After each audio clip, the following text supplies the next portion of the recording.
Hey guys, welcome to V sessions once again. आज का topic start करने से पहले एक छोटा सा क्वेश्चन आप लोगों के लिए। क्या आपको लगता है कि मार्केटर को अपनी स्ट्रेटेजीज, अपनी पॉलिसीज को टाइम टू टाइम इनोवेट करना चाहिए? अगर आपका आंसर यस है तो क्यों आप 1940s के दिए गए 4 P's ऑफ मार्केटिंग मिक्स को आज तक फॉलो कर रहे हैं? क्या आपको पता है 1940s और 50s के बीच में लोग यूज करते थे मार्केटिंग मिक्स को, 4 P's ऑफ मार्केटिंग को, to create their strategies, to plan for their particular marketing tricks. तो यहीं पे 1990s के अंदर 4 P's ऑफ मार्केटिंग को रिप्लेस किया गया 4 C's ऑफ मार्केटिंग से। और अगर मॉडर्न मार्केटिंग की बात करूं तो कुछ साल पहले रिप्लेस किया गया 4 C's को, या अटैच किए गए 4 C's के साथ 4 A's ऑफ मार्केटिंग। तो अगर आज भी मेरे स्टूडेंट्स कहीं ना कहीं मार्केटिंग मिक्स में सिर्फ 4 P's की बात कर रहे हैं तो आप कहीं ना कहीं 80 साल पीछे की बात कर रहे हैं। तो गाइस, आज बात करेंगे यही 4 C's ऑफ मार्केटिंग की और 4 A's ऑफ मार्केटिंग की। और आपकी नॉलेज आज काफी ज्यादा वास्ट होने वाली है। थोड़ी सी लंबी होगी वीडियो क्योंकि डिटेल में डिस्कस करेंगे अपने 4 P's को कैसे रिप्लेस किया गया 4 C और 4 A के साथ। पहले P की बात करें, प्रोडक्ट। कोई भी प्रोडक्ट क्या है? प्रोडक्ट एक बंडल ऑफ यूटिलिटी। जिस पर्टिकुलर प्रोडक्ट से मैं कुछ यूटिलाइज कर सकूं, कुछ यूटिलिटी निकाल सकूं, मैं उसको प्रोडक्ट बोलता हूं।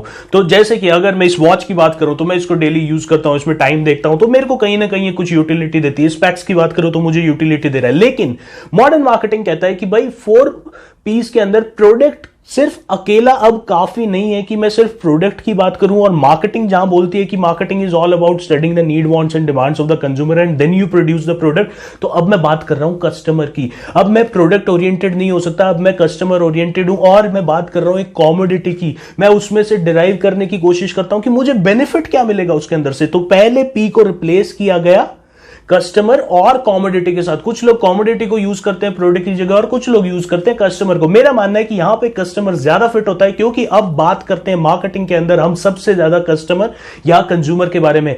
उन्हीं के अकॉर्डिंग हम रिसर्च करके प्रोडक्ट को बनाते हैं। तो पहला प्रोडक्ट रिप्लेस्ड बाय कस्टमर। और इसके अंदर जो ए आया, ए इज ऑल अबाउट एक्सेप्टेबिलिटी। कितने लोग आपके उस बनाए हुए प्रोडक्ट को एक्सेप्ट करेंगे। So you need to make a particular product that is accepted by market. तो पी को रिप्लेस किया गया सी और ए में, कस्टमर एंड एक्सेप्टेबिलिटी। अब आते हैं अपने सेकंड पी के ऊपर, that is called pricing. Pricing basically है क्या? अगर मैं प्राइस की बात करूं, किसी भी प्रोडक्ट के लिए जो अमाउंट मैं पे करता हूं दैट इज कॉल्ड प्राइस। लेकिन अब कंज्यूमर जो है वो सिर्फ प्राइस के बारे में नहीं सोचता, अब वो सोचता है कॉस्ट के बारे में। तो जब मैं बात कर रहा हूं एक पर्टिकुलर प्रोडक्ट की कॉस्ट के बारे में तो मैं सिर्फ जितना अमाउंट पे किया उसकी बात नहीं कर रहा। अब मैं बात कर रहा हूं कि मुझे कितने का वो पड़ेगा, मेरा वो एक्सपीरियंस, मेरे को उसमें से कितना वैल्यू मिला। एग्जांपल लेते हैं, अगर आप एक अम्यूजमेंट पार्क में जाते हैं और आप 1200 रुपए पे करते हैं, आपने टिकट के 1200 रुपए दिए, आपने एंट्री की, आपका पूरा एक्सपीरियंस, या 3 घंटे बाद जब आप वापस आते हैं तो आपको लगता नहीं यार मजा नहीं आया, 1200 रुपए जितना नहीं था यार, मुझे लगता है कि और ज्यादा अच्छा हो सकता था। अब मैं सिर्फ उस 1200 रुपए की बात नहीं कर रहा, मैं उस एक्सपीरियंस की बात कर रहा हूं, उस कॉस्ट की बात कर रहा हूं। अगर आप अपने बच्चे को इस कॉलेज के अंदर, स्कूल के अंदर भेजते हैं, आपको लगता है 5 साल मेरा बच्चा इस स्कूल के अंदर पढ़ेगा तो मेरी फीस तो इतनी लगने वाली है, लेकिन मेरी कॉस्ट क्या होगी उसको वहां भेजने की, उसको वहां पे जो पर्टिकुलर स्टैंडर्ड ऑफ लिविंग देना पड़ेगा।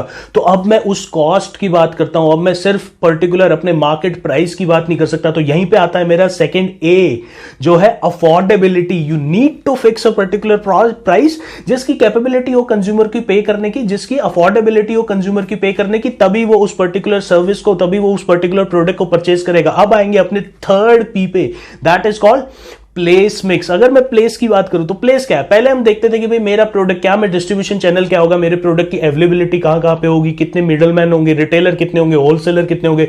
लेकिन अब मैं सिर्फ उस चैनल की बात नहीं कर सकता। Now I need to think about the convenience. There comes our third C of marketing, convenience. कितना कन्वीनियंटली मेरे लिए प्रोडक्ट अवेलेबल है। अब मैं देखता हूं कि मुझे प्रोडक्ट कन्वीनियंटली कहां से मिलेगा। अगर मैं अपना एग्जांपल लूं, I love shopping, online shopping. I try to shop almost everything through online platforms. मुझे लगता है घर बैठे जब एक प्रोडक्ट मिल रहा है, जब मुझे पता है I will use this particular brand, मुझे यही ब्रांड यूज करनी है, तो और मुझे ऑनलाइन मिल रहा है, घर पे मेरे डोर स्टेप पे मिलेगा।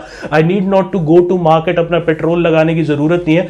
तो कन्वीनियंटली अगर एक प्रोडक्ट मुझे घर पे मिल रहा है तो अब मेरे लिए वो चैनल, मुझे नहीं पता कि कितने रिटेलर हैं, कितने होलसेलर हैं, मैं सिर्फ अपनी कन्वीनियंस देखता हूं and I purchase that particular product. वहीं पे अगर मैं बात करूं अपने तीसरे ए की, तो कन्वीनियंस के साथ साथ आता है availability. I have to see कि भाई मेरा प्रोडक्ट कहां कहां पे अवेलेबल है. So marketer need to make their products available on all the channels. अगर आपका प्रोडक्ट ऑनलाइन अवेलेबल नहीं है तो मैं तो ये देखूंगा ना कि यार मुझे ये प्रोडक्ट ऑनलाइन तो मिल नहीं रहा, इसके लिए मुझे मार्केट जाना पड़ेगा.